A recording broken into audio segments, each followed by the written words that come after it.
Greetings and welcome to another edition of The Pedal Shift Project. The Pedal Shift Project is a series of conversations, thoughts, and experiments around the bike touring lifestyle. From tips and tricks to ideas on how to ride your ride, let's shrink the world by bike. Show notes and more are available at pedalshift.net/250, and you can email the show at pedalshift@pedalshift.net or text me at 202-930-1109, and you can check Pedal Shift out on all the socials as well. Hello, everybody, and welcome to the Sestercentennial edition, the 250th episode of the Pedal Shift Project. I'm Tim Mooney. Thanks so much for joining. Whether you've been here for 250 episodes or this is your first one, really appreciate you joining.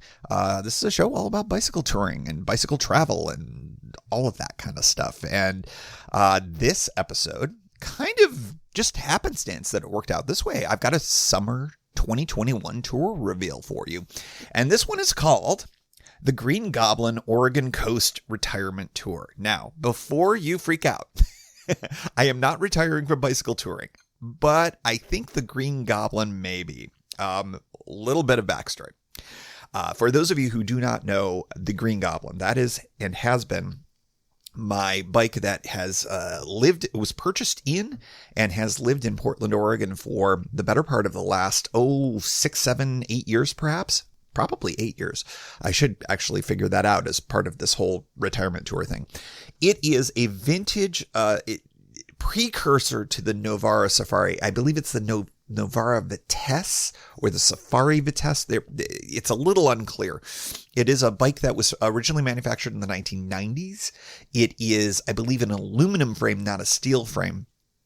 And it was one of the early kind of meant to be touring kind of bikes that REI was creating in its original Safari, or excuse me, its Novara line, which of course has been renamed to REI something. I can't even remember. But in any event, I got this as a secondary bike, a bike that would live on the West Coast, because at the time, key point, bringing a bike back and forth across the country was expensive. I mean, it could cost up to $100 each direction. And so, factoring that into bicycle travel as a piece of everything, of course, this was before I had my Brompton as well. It just made West Coast touring less expensive if I had a dedicated West Coast touring bike.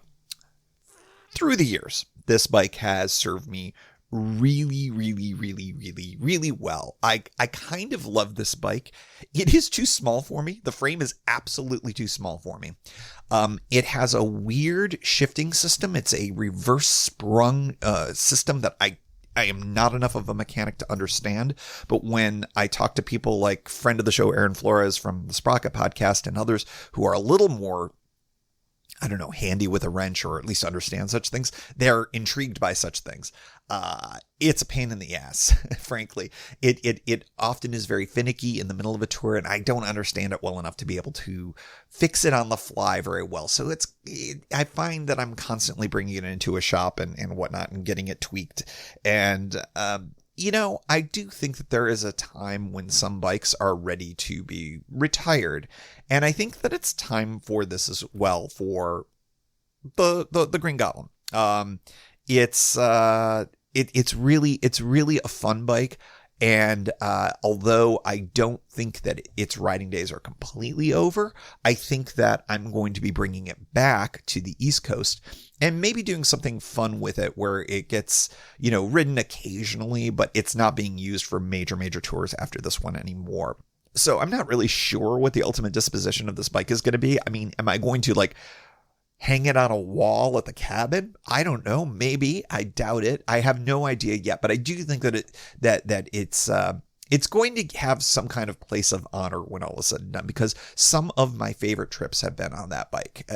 The other bikes have had amazing trips too. I don't know if I could pick just one, but for whatever reason, I think that this bike holds a real special place in my heart. It's one of those things where it's like you randomly find something I found it at the Community Cycling Center in Alberta, the Alberta section of Portland, Northeast Portland. And it was one of those things that it just stood out to me amongst the bikes that they had reconstructed. Even though I knew it was the wrong size for me, even though there were all sorts of wacky things with it, as I mentioned before, it's been a fun bike to have. So, alas, though, it's time for it to come to the East Coast to wear black socks with shorts and play shuffleboard in the humidity, and whatever ends up happening after that, I guess we're just going to have to see.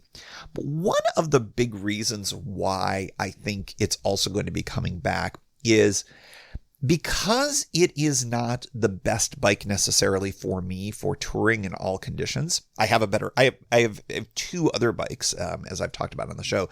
The Brompton is easier to travel with. The other Safari is a newer version, which has just got better gearing and it's just more reliable. It also fits me. So, but the big thing is that flying with bikes is a lot cheaper now. Especially since airlines like Alaska Airlines, I can essentially fly a bike for $30 each way. And that is just a much cheaper scenario. And I'm going to talk a little bit more about traveling with a full-size bike in a little bit. One of the reasons why I got the Brompton was because I could travel without any extra cost whatsoever. And could get that into the overhead bin and all that other kind of stuff. Well, I've got some interesting new wrinkles to all of that, and that's going to be another element of this entire trip. So the Green Goblin Oregon Coast Retirement Tour. So why don't we talk about the trip? As the title gives away, the trip is going to be the Oregon coast. And I know I talked about this on the show for a while, hemming back and forth. The paradox of choice, what was going to be my first real big bicycle tour post COVID, even though we're not really post COVID. That's another thing maybe I should talk about a little bit. It's got to be the Oregon coast when all is said and done. I have the infrastructure built for that with family in Portland. I've got the desire because I just love this trip. It's compact. It fits within a week, which is about the amount of time that I'm going to be doing. It just is a really good way to kind of get reintroduced to all of it. It's got some challenging bits. It's got some awesome bits. I've got great memories. I always build new ones there. This is the classic ride that I've craved, all caps, throughout this last year and a half. So the basics, it's the same trip that I've talked about on the show before. I don't mind repeating trips when they're that good. The C&O is a classic example, but really this Oregon coast trip is something that I have refined through the years and just really, really enjoy. And it's like visiting old friends, going to all these campsites and to these towns and whatnot. But it's, again, always a little bit different. Starting off in Portland, Oregon, taking one of the coastal buses to Tillamook, Oregon. You can look all these up on a map if you'd like. Tillamook is, of course, very famous for its cheese and its dairy. I like it because it's an easy bus. I do miss out on a piece of the Oregon coast between Tillamook and the Washington border, up in Astoria, Oregon. And it's always been a piece that I've been willing to sacrifice because of the ease of the starting point. Do I miss those areas? Yes. And is it beautiful? Yes. I definitely miss out on some kind of iconic pieces of the Oregon coast. But for what I need, usually what my needs are, this ends up working out okay. It's worth a little bit of a sacrifice. And I have redone those pieces of the coast, of the Oregon coast before. The curveball in all of this is that I'm going to do my typical ride with my typical ending, which is, okay, great, you're in Brookings, Oregon. I'm going to stay at the state park campsite that is just north of Brookings. I am going to do the extra 15, 20 miles or so. It's actually a little bit more than that round trip to hit the California border, tag the sign, say hello to California again. It's only been 3 weeks, but here I am again. But the curveball is normally I've had a variety of different ways of coming back, and I thought I would try something new, and that is I discovered a very kludgy but a very set up 3-part bus ride. Back with the dogs again. A 3-part bus ride from Brookings, the last town in southern Oregon along the coast there, that takes you to Medford, Oregon. Now, for those of you who don't know Oregon, these towns probably don't mean a lot, but Medford is probably, arguably, in southwest inland Oregon, the largest city. It does happen to have an airport that is served by Alaska Airlines. I am going to fly home from effectively Medford, Oregon at that point, which gets all of the elements of the fact, oh, Tim, you're flying back and you're bringing your bike with you, as I talked about at the top of the show here. So Alaska Airlines, again, to repeat, has an excellent bike flying policy. It used to be that it was $25 flat. Then what they did for a while is they made it so that it just counts as a regular bag. So, and I believe that's where their policy is right now. It's considered sporting equipment. If you get a free piece of luggage, it can count as your free piece of luggage. It's a really fantastic policy. And I'm going to be taking advantage of it for this particular trip. One of the reasons, as I mentioned, for the Goblin's retirement is there's a loss of a reason to keep the bike in Portland, particularly the fact that it needs extra maintenance, etc., etc., etc. But the big thing that I finally decided to bite the bullet on here was, if you remember all the way back to a past show with friend of the show, Maggie Lonergan, when we did the bike rafting episode, which I believe I've also done as a recent best of, Maggie mentioned a super cool product out of New Zealand. It's by a company called Ground Effect. It's the Dog's Body bike bag. Shout out to my Kiwi listeners, by the way, and shout out to Ground Effect because they were super cool. I sent them an email and said, hey, thank you for making a bag like this. This is very awesome. Why is it awesome? If you remember from the show, if you haven't listened to the show, I'll tell you right now. It is a very, very heavy duty canvas bike bag that is big enough for a touring bike frame with minimal deconstruction, which is the real key right there. The biggest thing that is good about this is that effectively all I will need to do is remove my pedals, loosen my handlebar, turn it, although I may, because of the nature of these handlebars that are not drop bars, I may need to remove the handlebars. If you remember, this particular bike has the mustache bar, although it's not as robust as the one on my Safari here in DC. It is still a wider handlebar than typical drop bars. I may need to remove them. But other than that, it will fit in. Oh, and of course, I'll have to remove the front tire. Other than that, the bike will slide right into this bag. And with a little bit of extra kind of rando cardboard that I find, I can probably protect things like the derailleur and the spokes and all that other kind of stuff. And the best part about it is that it fits within one of my panniers. I can ride with this. And that is such a huge key. This bike bag, well, it is not as protective as my more robust padded bike bag. Unlike that, I can actually ride with it. I can bring it with me. And so it's already literally packed in one of my Ortley panniers right now. It's taking up, I would say, about a little bit more than I anticipated, but I would say a little less than a third, let's say a quarter of the capacity of one of my panniers, which honestly really isn't that bad. I filled up the rest of it with my tent and a few other things. And so as a result, I do think that it's very efficient as a conveyance. What this is going to allow me to do is I'm going to be able to fly to Portland with all of my gear. And I'll talk a little bit more about gear in a little bit here. But be able to ride with this bag. I'll be able to ride to Brookings, grab the bus, same as normal. I'll unload all of my stuff into my handy dandy duffel, which I have used on bike trip after bike trip, that helps with these fast forwards. All of the gear goes in there. That goes on into the bus with me. Bike goes on the front rack of the buses to Medford, Oregon.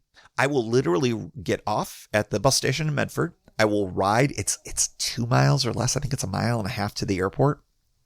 I'll be able to ride right up to the airport, maybe even be able to go inside. I don't think anybody will give me any hassle. And then I'll just basically pull out a wrench and any other bike tool that I'll necessarily need, probably just a hex wrench, I would think, and be able to get the bike into that bag and then just literally haul it up to the Alaska Airline check-in, check the duffel, check the bike bag, and off I go.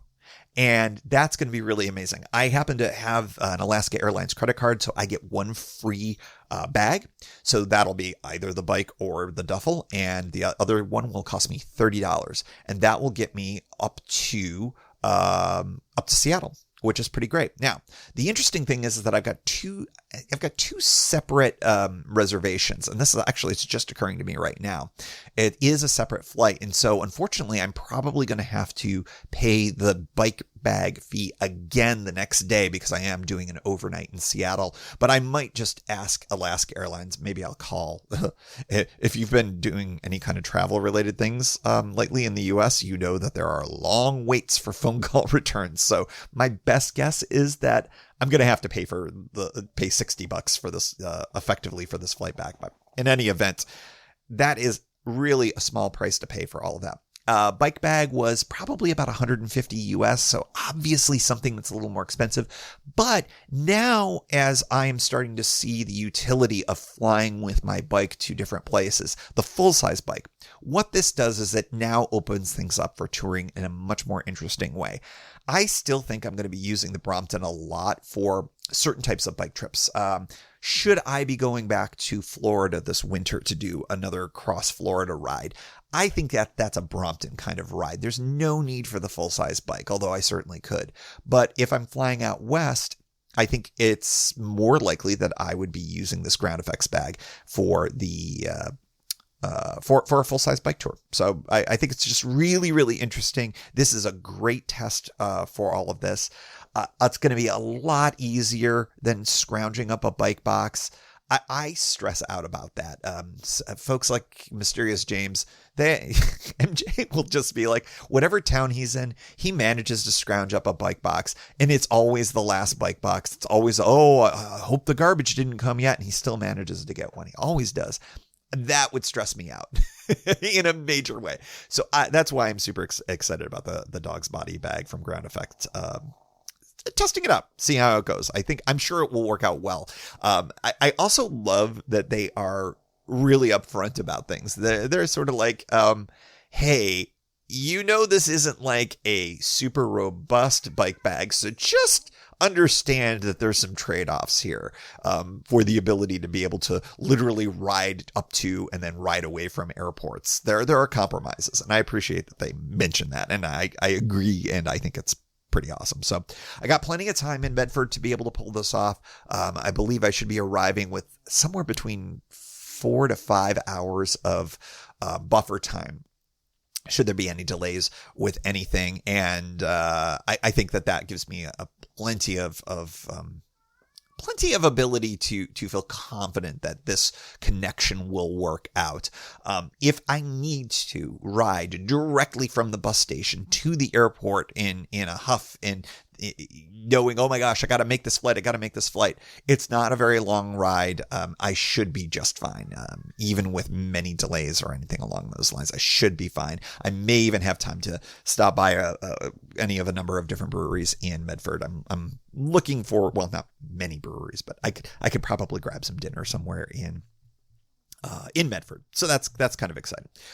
Details on the gear and whatnot. I will say, I was still sort of a little, not burnt out, but still sort of recovering from the big lacrosse multi-state 9,000-mile road trip. And I have not had my head screwed on very straight for this ride until the last couple of days as I record this. So it was a bit of a thing, but here's where I'm at right now. I'm going to do this fully loaded. I'm not going to do the modified bike packy thing. I found that this bike, the Goblin, doesn't really do that very well. The front platform that I have for it is a much smaller kind of a thing. It can really only fit one very small bag on the front. So I can't really get that nice big streamlined line going forward. So we're going to go fully loaded, bring both of the Ortley panniers. I'm going to have 2 dry bags. And of course, I mentioned that trusty duffel bag and the dog's body effects bag. So effectively what I can do is I can take, sorry for all the dog noise, by the way, I am not in my normal studio space. I think you're hearing probably snoring. You're probably hearing all sorts of things. It's bachelor weekend. Kimberly doesn't have the dogs. I have the dogs, and she's in New York enjoying herself, and I get all the dogs, including the snory one. So apologies for the soundscape there. Anyways, yeah, having these two different types of bags allows me to do the conversion to allow for easy and quick fast forwards, and of course, conversion for the flying as well. I mentioned that I've got the grounds effect bike bag tucked into a pannier for the moment. I think that's where it's going to end up being, but depending on how the gear goes, I may find that I roll that and the duffel up and put them on the rear rack and put the dry bags on top of that. That's a TBD thing. I think we'll have to see. I don't think it matters. I shouldn't say I don't think. I know it won't matter if in the unlikely event I get any rain, if those two get a little bit wet, it's going to be just fine. So depending on what my needs are for pannier space, especially for food or whatever, I'll have to kind of figure that all out. In the past, the duffel has been in a variety of different places, and it just depends on what my pannier needs are in terms of storage, what needs to stay dry in the event of a brief shower that I get on the coast. For those of you who are relatively new to the show and need a little bit of weather climate stuff with Oregon, the Oregon coast is going to be very cool, probably highs no more than the mid 60s and probably lower than that. Lows can bottom out in the upper 40s, as cold as that. So I'm going to be bringing a down bag with me, and actually it's a new one. I just recently got a new warm weather, quote unquote, down bag that's rated down just to 41 degrees. My other bag was a mummy bag rated down to 32, which has been very, very useful for all sorts of shoulder season touring. This one is rectangular and not a mummy, so I think I'm going to enjoy this a little bit better. I just don't care for mummy bags. I recognize Team Mummy Bag, it's efficient for cold weather camping, but boy, I just like a little bit of extra space down there. So that's coming along with me. I'm going to be doing very limited clothing on this trip and relying very heavily on wool clothing, just like I have for, well, all of COVID. I mean, I have not been outside of wool clothing, merino wool clothing for most of COVID. I'm going to have a puffy vest along with me as well. I'm going to have one pair, I think, of utility pants. If I get wet, you know what? So be it. I'll be fine. They'll dry very quickly. I think I'm going to be rolling the dice a little bit on the whole weather scenario. And maybe that's going to be a mistake. Maybe I'll end up bringing a second pair of pants. We'll have to end up seeing. I'm probably just going to go with the rain jacket, and not, like I said, bring rain pants, but I'm going to see how things shake out as I pack some more. It feels like that I'm a little bit, because of the extra bag, that I'm a little tight within the duffel. So I want to be careful with all of that. I'd like to keep the clothing down to the bare minimum. I'm not going to be doing anything really other than this tour. I'm overnighting in Portland and I'm overnighting in Seattle, and I'm not going to be out doing social stuff. So frankly, I can rely on the fact that merino wool is not going to stink, and I think I'm going to be just fine. So really going to have limited clothing options. And the weather is looking good. One other thing that I'll mention is I've been riding with the Alps Zephyr 2 tent for 9 years now, 8 years for sure, but I think closer to 9.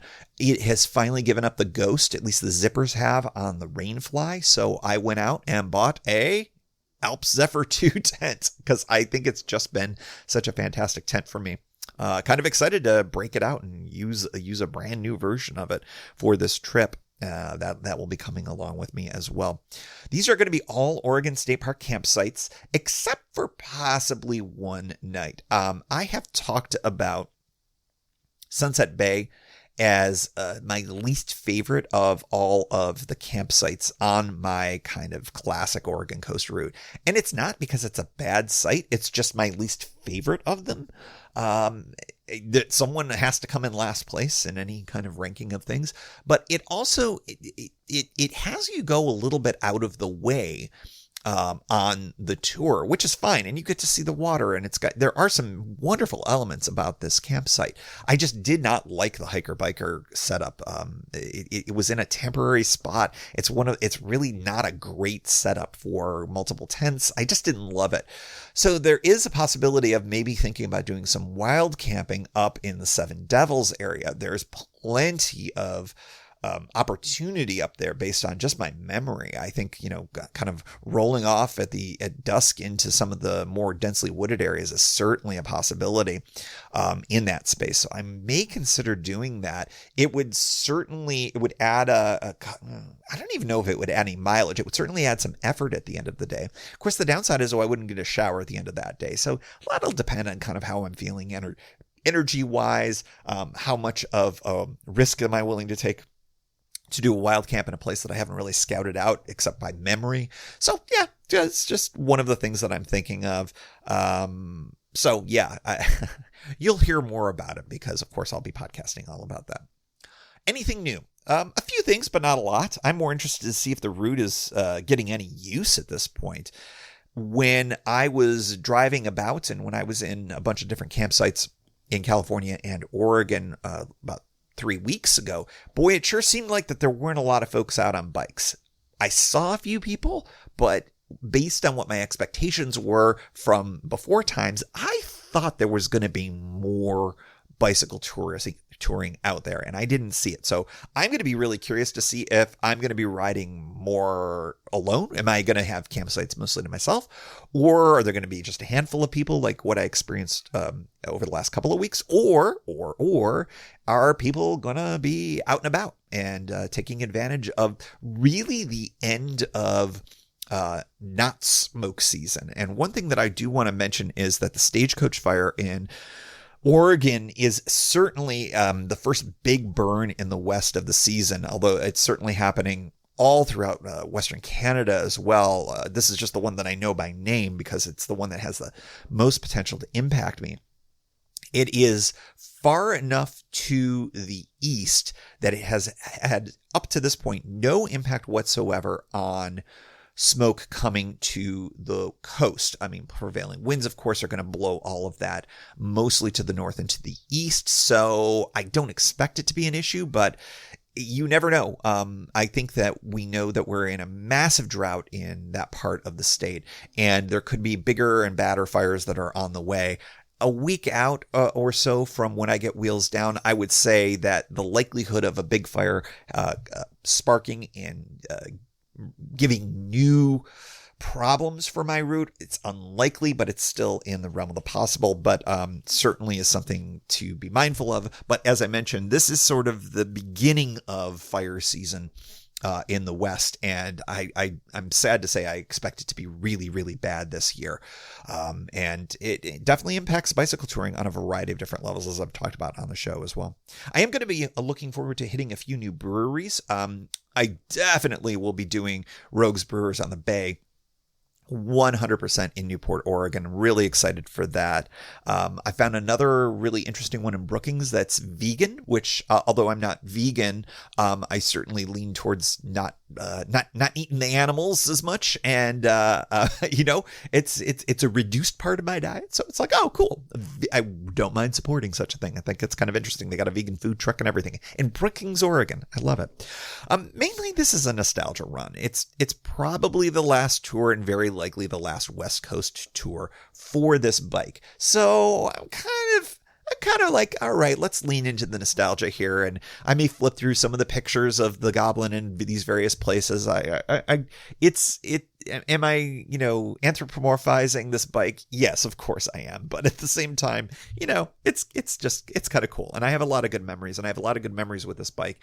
And because it's coming out to the East Coast, and because it would be unlikely for me to choose it as a bike that I would travel back to the West Coast for if I was throwing a bike in a bag, kind of makes sense. It's the retirement tour. It's the last tour for the Green Goblin in Oregon. So that's why we're leaning into that.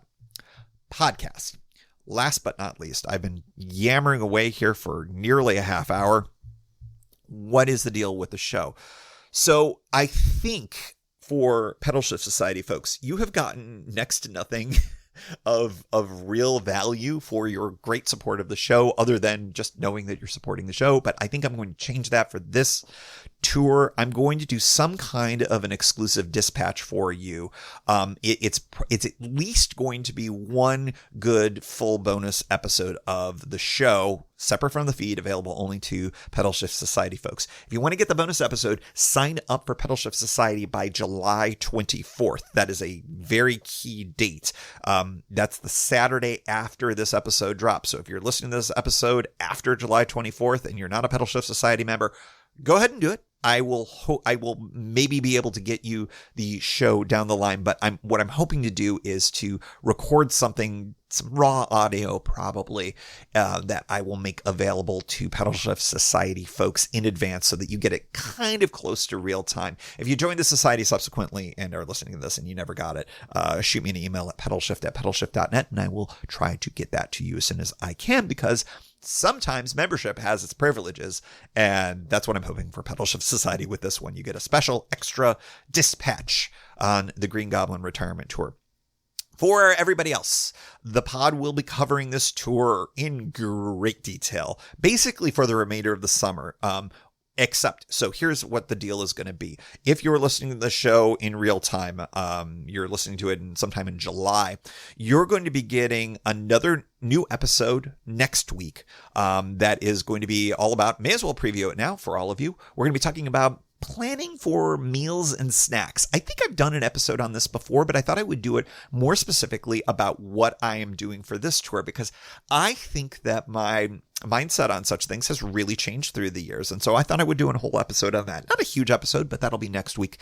The week after that will be a best of. I don't know which one I'm choosing for that yet, but that will be a good one. That will be in the first week of August. And then starting in the second week of August is going to be basically a giant run of tour journals for this. It's going to be at least probably 3 or 4 episodes, and it might be more than that. It's all going to depend on how things shake out. So really excited to bring you this for your summer listening, for the back half of the summer. And I'm excited for this tour in so many ways.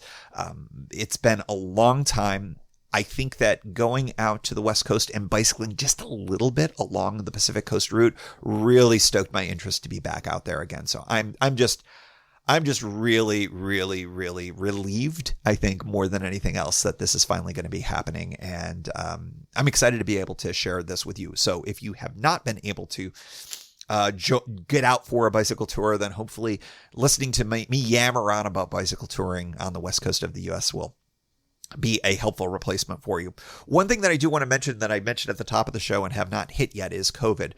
I'm, as I've revealed, fully vaccinated, and I know that protects me from for the most part, but there is also the possibility of catching it. There is now some data, some interesting data that is looking like there's kind of 1% chance of catching it, depending on how you measure it and depending on whether you believe this early data. One thing that I am going to do is not shy away from going inside places, but I'm not going to be hanging out inside any place. And when I do, I'm going to be honoring whatever the local requests are for masking up and whatnot. I think that makes a lot of sense. Am I going to need to mask up when I go and do a grocery run or something like that? If they don't require me to do it, I'll kind of do it based on how I feel. I think that there is a good argument that masking up indoors these days is makes some sense to do, and I know that some municipalities are requesting that. So we're going to have to see. Delta variant is a thing, and I'm going to sort of go with what the localities are requiring of me, and then also how I feel. So yes, masks will be a part of my tour, even though I do feel relatively safe because I'm going to be outside. And being outside and vaccinated is essentially you're pretty safe. So that's the last I'll say on COVID, at least for this moment. I'm hoping I don't have to talk about it again down the line, but it still is going to be a specter for this trip. I think that I'll mention from time to time, depending on how much of an influence it ends up having. So that's it. I'm really excited to bring you all along. Stay tuned next week for a little bit more of a preview of the episode with some thoughts on snacks and meal planning. And I am ready to go wheels up and then wheels down on the Oregon coast. And as always, we like to close out the show with a special shout out to the Pedal Shift Society. Because of support from listeners like you, Pedal Shift is a weekly bicycle touring podcast with a global community, expanding into live shows and covering new tours. If you like what you hear, you can support the show for $5, $2, or even $1 a month. And there's one-shot and annual options. If you're not into the small monthly thing, check it all out at pedalshift.net/society. On to the society. Kimberly Wilson, Caleb Jenkinson, Cameron Lien, Andrew MacGregor, Michael Hart, Keith Nagel, Brock Dittus, Thomas Skadow, Marco Lowe, Terrance Manson, Harry Telgadas, Chris Barron, Mark Van Raam, Brad Hipwell, Mr. T, Nathan Poulton, Stephen Dickerson, Vince LoGreco, Cody Floerchinger, Tom Benenati, Greg Braithwaite, Sandy Pizzio, Jeff Muster, Seth Pollack, Joseph Quinn, Byron Paterson, Joachim Robber, Ray Jackson, Jeff Fry, Kenny Mikey, Lisa Hart, John Denkler, Steve Henkel, Miguel Quinones, Alejandro Avilés-Reyes, Keith Spangler, Greg Towner, Dan Gebhardt, Jody Zeranin, Lucas Barwick, Michael Baker, Brian Bechtal, Reinhard Biggle, Greg Middlemas, Connie Moore, William Goffman, Brian Benton, Joan Churchill, Mike Bender, Rick Weinberg, Billy Crafton, Gary Matushak, Greg Latois Lopez, James Sloan, Jonathan Dillard, John Funk, Tom Bilch, Ronald Piroli, Dave Roll, Brian Hafner, Misha LeBlanc, Ari Messenger, David Grotke, Wally Estrella, Sue Reinert, John Letko, Stephen Granada, Philip Mueller, Robert Lackey, Dominic Carroll, Jackie McCulloch, John Hickman, Jack Smith, Carl Presso, David Neves, Patty Louise, Terry Fitzgerald, Peter Steinmetz, Timothy Fitzpatrick, Dave Fletcher, James Stratakis, David Neves, Mike Lazuski, Hank O'Donnell, David Zanoni, David Wild, Matthew Sponseller, Chad Reno, Daniel Greger, Spartan Dale, Carolyn Ferguson, Peggy Littlefield, Lauren Allensmith, Eric Burns, and thanks to all past and anonymous folks for helping make this show happen.